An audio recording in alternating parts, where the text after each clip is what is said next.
மணிநீரும் மண்ணும் மலையும் அணிநிழற் காடும் உடையது அரண். நாட்டை பாதுகாக்கும் 4 அரண்களில் அழகிய நிழலை கொண்ட காடும் ஒன்று என்கிறார் வள்ளுவப் பெருந்தகை. மரங்கள் நிறைந்திருக்கும் காடுகள் ஒரு நாட்டிற்கு அரண் மட்டுமன்று, இந்த மண்ணில் வாழும் உயிர்களுக்கான ஆதாரமும் கூட. மக்கள் தொகை பெருக்கம் உள்ளிட்ட பல காரணங்களால் நாம் இயற்கையின் பேரங்கமாக திகழும் காடுகளை பெரிதும் இழந்துவிட்டோம். காடுகளை இழந்ததால் புவி வெப்பம் நாளுக்கு நாள் உயர்ந்து வருகிறது. இது தொடர்ந்தால் துருவ பகுதிகளின் பனிக்கட்டிகள் பெருமளவில் உருகி கடல் நீர் மட்டம் உயர்ந்து உலகின் பல பகுதிகள் கடலுக்குள் மூழ்கிவிடும் அபாயம் உள்ளதென எச்சரிக்கை மணி அளித்துக் கொண்டே இருக்கிறார்கள் அறிவியல் வல்லுநர்கள். அப்படி நிகழாமல் தடுப்பதற்கான ஒரே வழி மரங்களையும் காடுகளையும் வளர்ப்பதுதான். திண்டுக்கல்லில் 17 அரிமா சங்கங்கள் ஒன்றிணைந்து திண்டுக்கல் நத்தம் சாலையில் உள்ள அரசினர் தொழிற்பயிற்சி நிலைய வளாகத்தில் அரிமா வனம் எனும் பெயரில் 5000 மரக்கன்றுகளை நட்டு வளர்க்கும் பணியில் ஈடுபட்டுள்ளனர். இதற்கான நோக்கம் என்ன, சாத்தியக்கூறுகள் என்ன என்று இத்திட்டத்தை முன்னெடுத்து நடத்தி செல்லும் பொறியாளர் அரிமா நாகராஜன் அவர்கள் விளக்குகிறார். துளிர் மீடியா விஷன் நேயர்களுக்கு அன்பு வணக்கம். நேயர்களே, ஒரு நாட்டிலே கிட்டத்தட்ட 35 விழுக்காடு வனமாக இருக்க வேண்டும் என்பது நம் எல்லோருக்கும் தெரியும். ஆனால் நம்முடைய நாட்டிலே பல வனப்பகுதிகள் அழிந்து கொண்டிருக்கின்றன. வனம் என்பது மனிதனை விட்டு தனியாக இருப்பதில்லை. இயற்கையோடு இயைந்து வாழ மனிதனுக்கு வனங்கள் அவசியமாகின்றன. வனம் என்பது ஒரு வடமொழி சொல். இதற்கு காடு என்பது தமிழில் பொருள். இந்த காடுதான் நம்முடைய நாட்டிற்கு மழையையும் தருகிறது, நல்ல பல வளங்களையும் தருகிறது. இந்த காட்டினை வளர்ப்பதற்காக, வனத்தை வளர்ப்பதற்காக பலரும் பெருமுயற்சி எடுத்து வருகிறார்கள். பலர் அழித்து கொண்டிருந்தாலும் கூட சில நல்ல மனிதர்கள் அந்த வனத்தை வளர்ப்பதற்கு அரும்பெரும் முயற்சிகளை எடுத்து வருகிறார்கள். வனத்தின் தலைவன் யார் என்று உங்களுக்கு தெரியும். வனத்தின் தலைவன் அரிமா. அரிமா என்றால் சிங்கம். இங்கு இருக்கக்கூடிய அரிமாக்கள் எல்லாம் நம்முடைய திண்டுக்கல் மாநகரில் இருக்கக்கூடிய 17 அரிமா சங்கங்கள் இணைந்து ஒரு அற்புதமான பணியை செய்து இருக்கிறார்கள். அரிமா வனம் என்று சொல்லக்கூடிய ஒரு அற்புத வனத்தை இங்கே நம்முடைய அரசினர் தொழிற்பயிற்சி மையத்திலே உருவாக்கி இருக்கிறார்கள். உண்மையிலேயே எவ்வளவு பாராட்டினாலும் தகும் என்று சொல்லக்கூடிய ஒரு அற்புதமான பணி இது. இந்த பணி என்ன, எப்படி ஏற்பட்டது, இதன் நோக்கம் என்னவெல்லாம் செய்திருக்கிறார்கள் என்று இதனுடைய முயற்சி எடுத்து இந்த பெரும் பணியில் ஈடுபட்டிருக்கக்கூடிய நம்முடைய பொறியாளர் லயன் நாகராஜ் அவர்களை சந்தித்து கேட்போம். வணக்கம் ஐயா. ரொம்ப வணக்கம். ஒரு அருமையான பணியை நீங்கள் எடுத்திருக்கீங்க. அதாவது இன்றைக்கி மரங்களுடைய தேவை எல்லோருக்குமே புரியும். அந்த அளவிற்கு எல்லா மரம் தேவை என்று தெரியும். ஆனால் அதை வளர்க்குறதுக்கான முயற்சி முதல்ல யார் அந்த மணியை கட்டுறது அப்படிங்கிற மாதிரி முயற்சி தான். அப்படி ஒரு அருமையான முயற்சி எடுத்துருக்கீங்க. அரிமாவனம்னு ஒரு மிகப்பெரிய வனத்தை கிட்டத்தட்ட ஒரு 5000 மரக்கன்றுகளை நட்டு பார்ப்பதற்கே கண்கொள்ளா காட்சியாக இருக்கிறனால இது வளரும்போது மிகப்பெரிய சோலையாக இருக்கும். இந்த ஒரு நோக்கம் உங்களுக்கு எப்படி ஏற்பட்டது? வணக்கம் ஐயா. என்னுடைய இளம் வயது காலம் தொட்டு நான் இந்த ஐடிஐ பகுதியில் நிறைய உழவி இருக்கிறேன். இந்த ஐடிஐ பகுதியை நிறைய பயன்படுத்தி இருக்கிறேன்.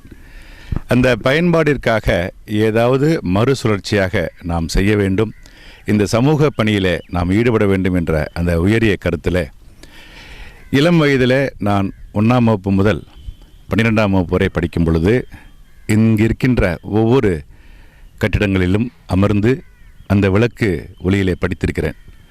அந்த நன்றி செலுத்தும் விதமாகவும், அதோடு மட்டுமல்ல, நம்முடைய இயற்கை பொய்த்து பல ஆண்டுகள் ஆகிவிட்டன. இயற்கையை பொய்ப்பதற்கு காரணம் என்ன என்று யோசிக்கும் பொழுது பருவமழை சரியாக பொழியவில்லை. அதற்கு காரணம் காடுகளை அழித்தது. அந்த காடுகளை நாம் மீண்டும் உற்பத்தி செய்த ஆக வேண்டும் என்ற உயரிய அடிப்படையிலே திண்டுக்கல் நகரிலே உள்ள 17 அரிமா சங்கங்கள் ஒன்றிணைந்து நாம் ஏதாவது இந்த சமூக பணியில் ஒன்றிணைந்து செய்ய வேண்டும். தனித்தனியாக செய்யும் பொழுது சிறு சிறு சேவைகளாக இருக்கிறது. ஒரு குழுவாக சேரும்போது மிகப்பெரிய சேவையை செய்து முடிக்கலாம் என்பது எங்களுடைய எண்ணம். அந்த அடிப்படையில் திண்டிமாவனம் ஒரு அமைப்பு ஏற்பட்டது.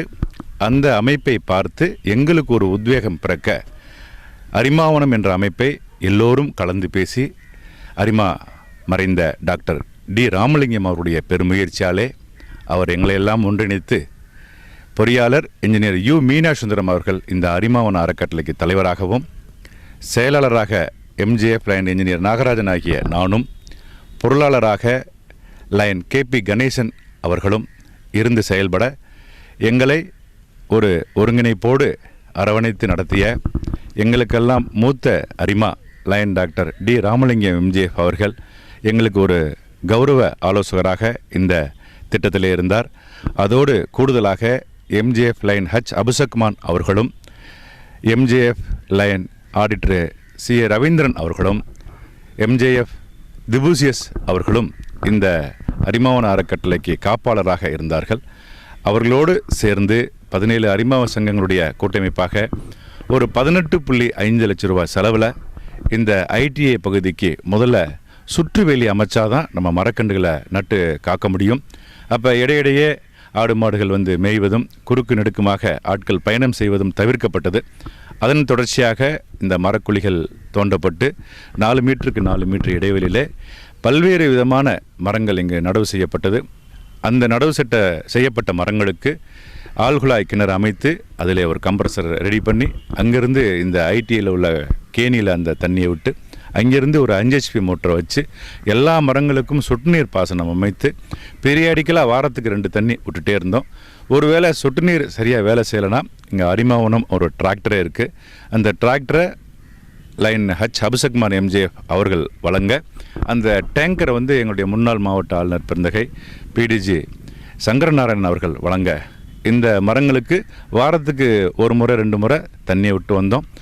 எங்கள்கிட்ட டிராக்டரு மீதமாக இருந்ததுன்னா திண்டி மாவட்டத்துக்கு நாங்கள் கொடுத்தோம். ஸோ அந்த அடிப்படையில் திண்டி மாவட்டமும் அரிமாவனமும் இணைந்து, திண்டுக்கல் அனைத்து அரிமாக்களும் இணைந்து இந்த அரிமாவனத்தை உருவாக்கியிருக்கோம் சார்.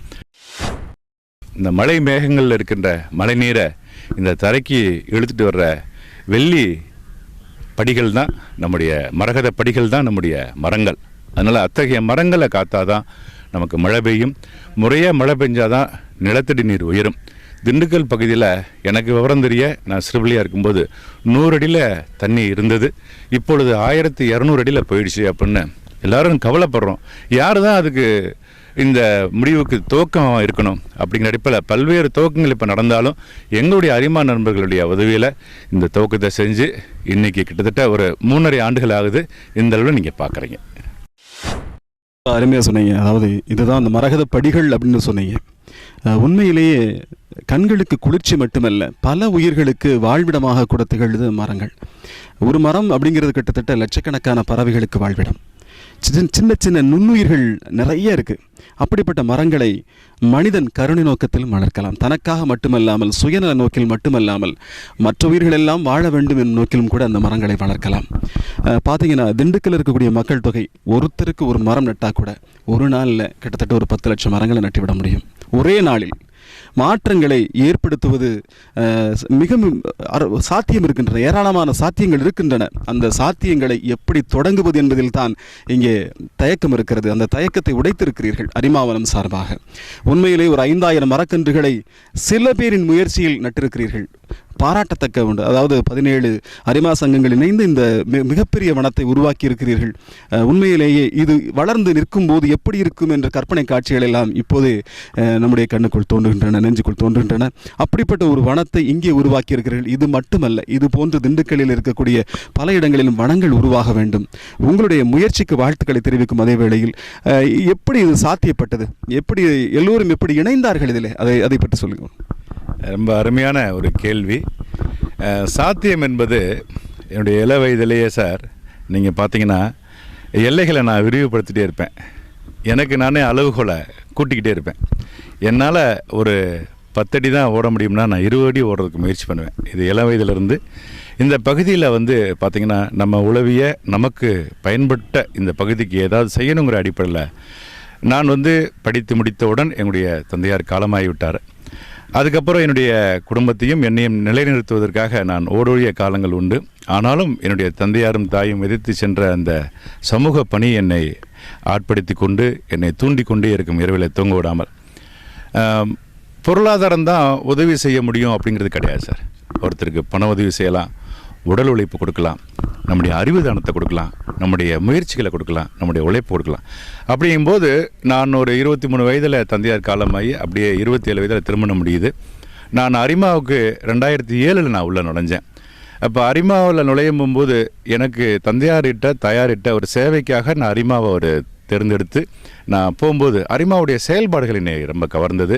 உலகளாவிய ஒரு அமைப்பு, ஒரு நட்பு சூழலை விரிவுபடுத்தி தனி ஒருவளால் சாதிக்க முடியாத ஒரு காரியங்களை குழுவாக சாதிக்கலாங்கிறத தெரிஞ்சுக்கிட்டு அப்புறம் தான் நான் அரிமாவாக இருந்து அப்புறம் திண்டுக்கல் உதயம் அரிமா சங்கம்ங்கிற சங்கத்தில் பட்டய தலைவராக நானே நிறுவி ஒரு சங்கத்துக்கு வந்தேன். அப்படி நான் வளரும் பொழுது பட்டய தலைவராக இருந்து அதுக்கு அடுத்த ஆண்டு B3 அரிமா மாவட்டங்கிறது திண்டுக்கல், தேனி, சிவகங்கை, மதுரையை உள்ளடக்கிய 4 வருவாய் மாவட்டத்தை உள்ளடக்கிய அரிமா மாவட்டம் B3. அந்த மாவட்டத்தில் நான் ஒரு வட்டார தலைவராக இருந்தேன். நான் வட்டார தலைவராக இருக்கும் பொழுது திண்டுக்கல் பகுதியில் மண்டல தலைவராக இருந்தவர் அருமை அண்ணன் MJF லைன் மீனாட்சி சுந்தரம். அவருக்கு கீழே 4 ஜோன் சேர்மன், அதில் நானும் ஒருத்தர். அப்போ அவர் திண்டுக்கல் பகுதியில் நம்ம ரீஜன் சேர்மனாக இருக்கும்போது நல்லா ஏதாவது ஒரு சமூக பணி செய்யணும் போது அரண்மனை குளத்தை தூர் வரலாம், அல்லது இந்த நத்தமரோடு அரசின தொழிற்பயிற்சி வளாகத்தில் உள்ள இந்த 13 ஏக்கரில் மரம் வளர்த்து நம்ம பண்ணலான்னு திட்டம் வந்துச்சு.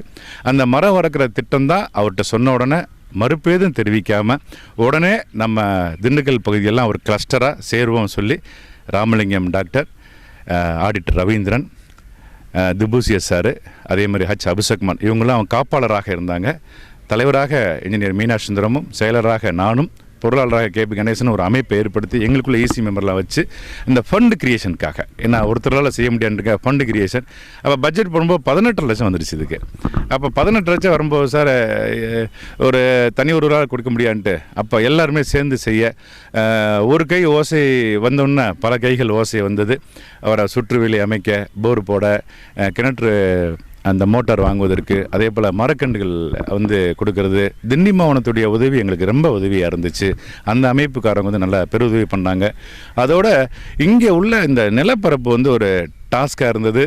அதில் சில பேர் கூட ஒரு கிரிட்டிசிசம் கூட பண்ணாங்க. என்னப்பா புறம் பாறையாக இருக்குது, இந்த ஐடி எப்படிப்பா மரம் வளரும் அப்படின்னு. இந்த ஃபஸ்ட்டு இன்ஸ்பெக்ஷன் அப்பவுமே ஒரு சின்ன எனக்கு ஒரு தாழ்வு மனப்பான்மை ஏற்பட்டது. பட் அதுக்கு மீறியும் நான் ஒருத்தட்ட கன்சல்ட் பண்ணேன். ஒரு 2 ஆண்டுகள் மட்டும் அது இந்த வேர் உள்ளே போயிடுச்சுன்னா அப்புறம் அது இந்த மாதிரி சரளை பாறைகளை அது உள்ளே ஊடுருவி போயிடும்னு சொன்னாங்க. அந்த நம்பிக்கையில் தான் வச்சோம். அந்த நம்பிக்கை பொய்க்கவில்லை, நல்லபடியாக வந்திருக்கு. ரொம்ப அருமையாக பண்ணிருக்கீங்க. நம்முடைய தொழில் மீடியா விஷனுடைய தாரக மந்திரம் கூட களர் நிலத்திலும் முளைத்து எழுவோம் என்பதுதான். களர் நிலத்திலே இங்கே முளைத்து எழுந்திருக்கின்றன அரிமாவனத்தின் மரங்கள் எல்லாம். உண்மையிலேயே முயற்சி செய்தால் முடியாதது என்று எதுவுமே கிடையாது. அப்படி ஒரு அற்புதமான முயற்சியை நாங்கள் இங்கே ஒரு 5000 மரங்களாக, கிட்டத்தட்ட 3500 மரங்கள் என்று இருக்கின்றன அந்த மரங்களாக பார்த்து கொண்டிருக்கிறோம். அழிந்து விட்டது என்னும் வேதனையால் மீண்டும் மீண்டும் அந்த மரங்களின் நடும் முயற்சியில் திரும்ப திரும்ப ஈடுபட்டிருக்கிறார்கள். அண்மையில் கூட ஒரு 500 மரங்கள் நடப்பட்டன. மீண்டும் 1000 மரங்களை நடுகின்ற திட்டம் இருக்கிறது என்று சொன்னார். உண்மையிலேயே வியப்பை ஏற்படுத்தக்கூடிய அற்புதமான திட்டங்கள் இவையெல்லாம். அது மட்டுமல்ல, இந்த அரிமாவனத்திலே எந்த விதமான என்ன வகையான மரங்கள் எல்லாம் நடப்பட்டிருக்கின்றன என்று அவரிடம் கேட்டு தெரிந்து கொள்ளும். இங்கே சார் நிறைய வேம்பு, நிறைய நாவல் மரம், அங்கங்கே ஒரு சில அரச மரம், ஒரு சில இடங்களில் புங்க மரம், சில இடங்களில் பல வகை மரங்கள். நீங்கள் முதல்ல சொன்ன மாதிரி நம்ம மறைந்த முகமது அப்துல் கலாம் சொன்ன மாதிரி நீங்கள் கிளியை கூண்டலையும் அணிலை கூண்டலையும் அடைக்காதீங்க, ஒரு மரத்தை வச்சிங்கன்னா அது தானாகவே அங்கே வந்துடும் சொன்னார். அது மாதிரி இந்த ஒரு சோலையாக மாறும் பொழுது இங்கே இருக்கிற அணில், பறவைகள், காகம் இவங்க போகிற இந்த மறுசுழற்சிப்படி சைக்கிளிக்காக அவங்களுக்கு உணவு வகைகள் கிடைக்கிற மாதிரியும், அதே போல் அவங்க கூடு கட்டி இங்கே வளர்கிற மாதிரியும் செஞ்சுருக்கோம். ஸோ அவங்களுக்கு உணவு இருந்துச்சுன்னா அந்த அவங்க இங்கே கண்டிப்பாக கூடு கட்டி வாழ்விடத்தை அமைச்சுக்கிடுவாங்கங்கிற அடிப்படை. இப்போ சின்ன கண்டுகளாக கிட்டத்தட்ட ஒரு 3 வருஷம் ஆகுது. இனி ஒரு 2-3 வருஷத்தில் பெரிய மரங்களாகும்போது நாம் நினச்சது கண்டிப்பாக நடக்கும். அதே போல் இங்கே மரங்கள் நிறைய இருந்தாலும் இன்னும் சில மரங்கள் நாங்கள் இந்த பழ வகை மரங்கள்லாம் வச்சோம். அதில் பார்த்திங்கன்னா அது சில நேரத்தில் இந்த தன்மையுடைய காரணத்தில் வரலை. இப்போ திரும்ப திரும்ப அந்த பல வகை மரங்களை வைக்கிறோம். இந்த கொடுக்காப்புளி மரம், அதே போல் பார்த்திங்கன்னா இந்த அங்கங்கே மாமரம் வச்சோம். அதே போல் வந்து பார்த்திங்கன்னா இந்த கொய்யா இதெல்லாம் உள்ளே வச்சுருக்கோம். பட் அந்த வச்ச அடிப்படையில் இங்கே சில நேரத்தில் நம்ம எவ்வளோ தான் கட்டுக்காவல் பார்த்தாலும் அதை வந்து மீறி சில பேர் வந்து இந்த தன்மையை புரிஞ்சுக்கிறாமல் ஒடிச்சிட்டு போயிடுறாங்க அந்த கிளையை. அதே மாதிரி ஆடு மாடுகளுக்கு ஒடிச்சிட்டு போகிறாங்க தெரியாமல் வந்து. ஸோ அதனால் அந்த சிரமங்கள் இருக்குது. கண்டிப்பாக இன்னும் 2 ஆண்டுகளில் நீங்கள் சொன்ன மாதிரி பல்வேறு ஜீவராசிகளும் இங்கே வாடுற மாதிரி நம்ம கண்டிப்பாக அதை நிறைவேற்றுறோம்.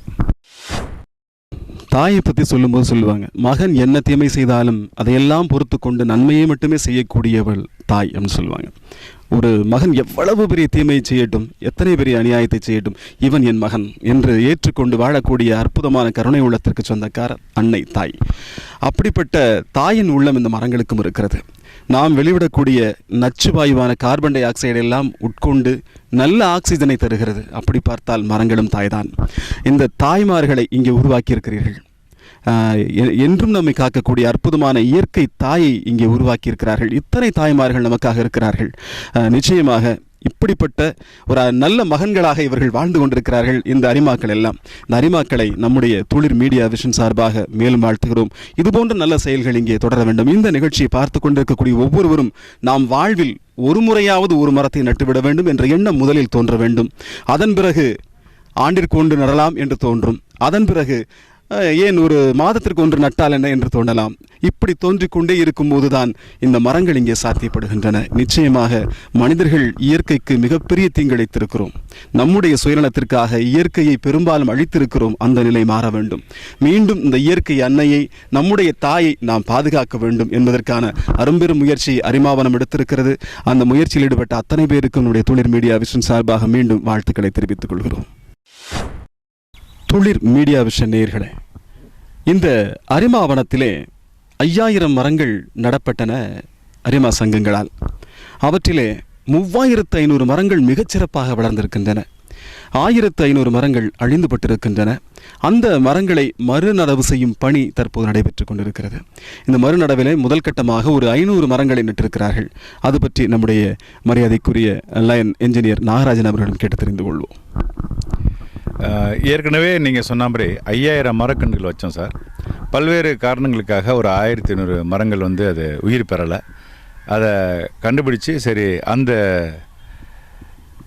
இடைவெளி பகுதிகளில் கண்டிப்பாக நம்ம மரத்தை நடவு செய்யணும்னு சொல்லிட்டு ஒரு திட்டமிட்டு ஒரு வாரத்துக்கு முன்னாடி எங்கள் திண்டுக்கல் உதயம் அரிமா சங்கத்தின் சார்பில் இந்த ஒரு 500 மரக்கன்றுகள், இந்த 500 மரக்கன்று நடவு செய்திருக்க அந்த குழிகள், அதோடைய மற்ற வசதிகள்லாம் செஞ்சிடலாம்னு சொல்லிட்டு உதய அரிமா சங்கத்தினுடைய தலைவர் இன்ஜினியர் கே கருணாகரன் அவர்களும், முன்னாள் தலைவர் அரிமா முகமது யூசுப் அன்சாரி அவர்களும் பெரு உதவி செய்து, அதோடு அரிமா லைன் வி ராஜா அவர்கள், எங்களுடைய சங்கத்துடைய முக்கிய உறுப்பினர்கள் எல்லாம் சேர்ந்து இந்த மறுநடவுக்கு நேற்று அரசு தொழிற்பயிற்சி நிலைய முதல்வர்கிட்ட அனுமதி கேட்டால் அவங்க இன்முகத்தோடு பண்ணிடலாம் சொன்னாங்க. நேற்று ஒரு சின்ன ஒரு துவக்குழா வச்சு நேற்றைய தினம் இங்கே உள்ள என்எஸ்எஸ் மாணவர்களையும் அந்த திண்டுக்கல் பகுதியில் ஸ்கவுட்டு சாரணியர் மாணவர்களையும் பயன்படுத்தி உதய அரிமா சங்க அங்கத்தினருடைய அந்த ஒத்துழைப்போடு நேற்று நடவு செஞ்சோம். நேற்று தொடங்கியிருக்கோம். இன்றைக்கும் அது போகும். ஒரு 2-3 நாளைக்கு தொடர்ச்சியாக அது போகும். மாணவர்களாக செஞ்சாலும் நம்ம கூடுதலுக்கு உதவி ஆட்களை கொஞ்சம் பேர் விட்டுருக்கோம். அதை விட்டுட்டு டிராக்டரில் இருக்கக்கூடிய தண்ணியை நம்ம நடவு செய்து விட்டுறோம். ஒரு மாதம் நம்ம வளர்த்துட்டோம்னா எப்படியும் நம்ம நவம்பர் டிசம்பரில் அடைமழை காலம் வரும். வடகிழக்கு பருவமில் அது உயிர் பெற்றுக்கிறோம். அந்த அடிப்படையில் செஞ்சுருக்கோம் சார். நிச்சயமாக இன்றைய காலகட்டம் எந்திரமயமான காலகட்டம். நிற்பதற்கு கூட நேரமில்லை, நடப்பதற்கு கூட நேரமில்லை என்று சொல்லக்கூடிய காலகட்டங்களிலே ஒரு சமூகத்தின் பால் அக்கறை கொண்டு இத்தனை மரங்களை இங்கே நட்டிருக்கிறார்கள். 1500 மரங்கள் தற்போது நடப்பட்டு கொண்டிருக்கின்றன. அவற்றில் முதல் கட்டமாக 500 மரங்களை இங்கே நட்டிருக்கிறார்கள். இதுபோன்ற பணிகளில் இதை பார்த்து கொண்டிருக்கக்கூடிய இளம் நெஞ்சங்கள், எத்தனையோ இளைஞர்கள் இதை பார்த்து கொண்டிருப்பீர்கள். அந்த இளைஞர்கள் எல்லாம் ஒன்றை மட்டும் மனதில் வைத்துக் கொள்ள வேண்டும். நாமும் இந்த சமூகத்திற்கு பயனுள்ளவனாக வாழ வேண்டும், பயனுள்ள மனிதராக வாழ வேண்டும் எனும் அந்த ஒரு விஷயத்தை மனதில் வைத்துக் கொள்ள வேண்டும்.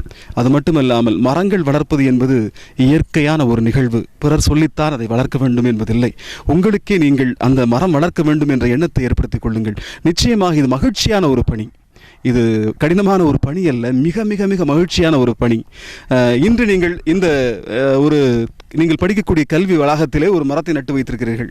ஒரு 10 ஆண்டு 15 ஆண்டுகள் கழித்து வந்து பார்க்கும்போது நீங்கள் வைத்த மரம் இருக்கும். ஆனால் நீங்கள் படித்த ஆசிரியர்கள் வேறு பள்ளிக்கு மாற்றப்பட்டிருப்பார்.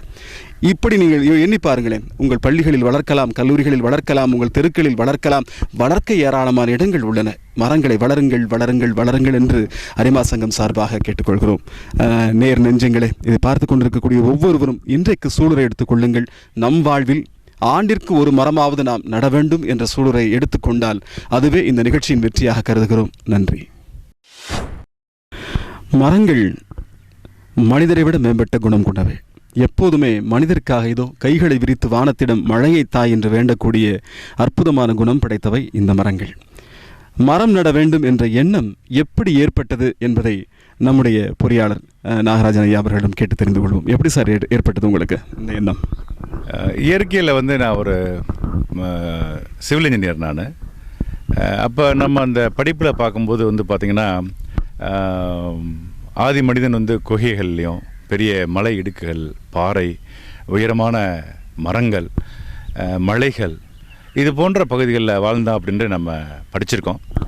அப்போ வரும்போது ஆதி மனிதன் இயற்கையோடு இணைந்த வாழ்வை வாழ்ந்துக்கிட்டே இருந்ததுனால அந்த மலைகள், பருவநிலை மாறுதல்லாம் சரியாகவே இருந்தது அப்படிங்கிறத நான் ரொம்ப தீர்க்கமாக நம்புகிறேன். அது மட்டுமல்ல, பார்த்திங்கன்னா எல்லோரும் நான் இங்கே தெரிவிக்க விரும்புகிறேன், நம்ம பெற்ற அன்னையை நாம் எப்படி பேணி பாதுகாக்கணும் அல்லது பெற்ற தகப்பனை எப்படி பேணி பாதுகாக்கணும்னு நமக்கு பெரியவங்களும் நம்முடைய வரலாறும் பண்பாடும் தொன்மையும் சொல்லி கொடுத்துருக்கோம். அதே போலத்தான் நேயர்களே, நம்முடைய இயற்கை அன்னையும் நம்ம கட்டி பாதுகாக்கணும். இப்போ நம்ம ஒரு வீடு கட்டுறோம், அது ஹீட் எமிஷனுக்கு ரொம்ப உபயோகமாக இருக்குது. நாம் உபயோகப்படுத்துகிற மின் விசிறிகள் எல்லாமே பார்த்திங்கன்னா அது பூரா வெப்பத்தை உண்டு பண்ணுது. அதே போல் ஃப்ரிட்ஜு, ஏசி, இது போன்ற எல்லாமே இந்த வளிமண்டலத்தில் உள்ள ஓசோன் படலம் சரி, வெப்பமயமாதலுக்கு அது திட்டமிடுது. இது போல் எல்லாமே இருக்கிறதுனால எனக்கு ஒரு நம்பிக்கை என்னென்னா, நம்முடைய உடலை எவ்வாறு நம்முடைய தோலும் நம்முடைய ரோமமும் காக்கிறதோ அதுபோல் இந்த இயற்கைக்கு மண் ஒரு தோல் போலவும் ரோமங்கள் போல மரமும் நினச்சேன். நம்ம சில பேர் பார்க்குறோம், சிரிப்பாக கூட இருக்கும், நமக்கெல்லாம் நிறையா முடி இருக்குது, சில பேருக்கு முடியே இல்லை, 20 வயசுலேயே முடி கலைஞ்சிருதுன்னா அவங்களுடைய அந்த பார்வையே அவங்களுக்கு ஒரு ஆர்டிஃபிஷியல் ஹேர் பிளான்டேஷன் பண்ணுறது எவ்வளோ அது தெரிஞ்சிடும் நம்ம பார்க்குறது. அப்போ இயற்கையிலேயே முடிகள் நம்மளை எவ்வளோ அழகுபடுத்துது, அதுபோல் இயற்கையாக இந்த பூமிக்கும் இந்த பூமியை பாதுகாத்துறதுக்கும் மரங்கள் அங்கங்கே இருந்தால் ரோமங்கள் போல் அழகாக இருக்குங்கிறது தான் என்னுடைய எண்ணம். அந்த ரோமங்களை நம்ம அதிகமாக உருவாக்கணும். அப்படி உருவாக்குறது அது நம்முடைய தோளையும் நம்முடைய அந்த சமத்தன்மையும், உடலில் உள்ள வெப்பத்தை சமத்தன்மையை எப்படி மெயின்டைன் பண்ணுதோ நம்முடைய உரோமங்கள், அதுபோல் இந்த மரங்கள் இந்த சமத்தன்மையை, அந்த வெப்ப தன்மையை குறைச்சி நம்முடைய இந்த பூமியானது சமத்தன்மையாக இருப்பதற்கும், குளிராக இருந்தாலும் சரி, பனியாக இருந்தாலும் சரி, காற்றாக இருந்தாலும் சரி, அல்லது வெப்பமாக இருந்தாலும் சரி, அதை சமத்தன்மையை மெயின்டைன் பண்ணுறதுக்கு இந்த மரங்கள் ரொம்ப உபயோகமாக இருக்குங்கிறது என்னுடைய ஆணித்தனமான கருத்து. அதனால தான் நான் அதிக மரங்களை உற்பத்தி பண்ணுறவங்களை நான் நேசிக்கிறேன், அவங்கள பாராட்டுறேன், அவங்கள நான் சுவாசிக்கிறேன். அதனுடைய காரணமாக தான் இந்த அரிமாவன மரக்கன்றுகள் நடப்பட்டது. இந்த அரிமாவன அறக்கட்டளை போல் நான் பல்வேறு அமைப்புகள் இருக்கிறேன். இந்த அரிமாவன அறக்கட்டளை இன்னும் விரிவுபடுத்தி எங்களுடைய பொறுப்பாளர்கள்ட்ட பேசி இதுபோல் நிறைய திட்டங்களை செய்வோம். குறிப்பாக ஒரு திட்டத்தை சொல்லி நான் நிறைவு பண்ணுறேன்.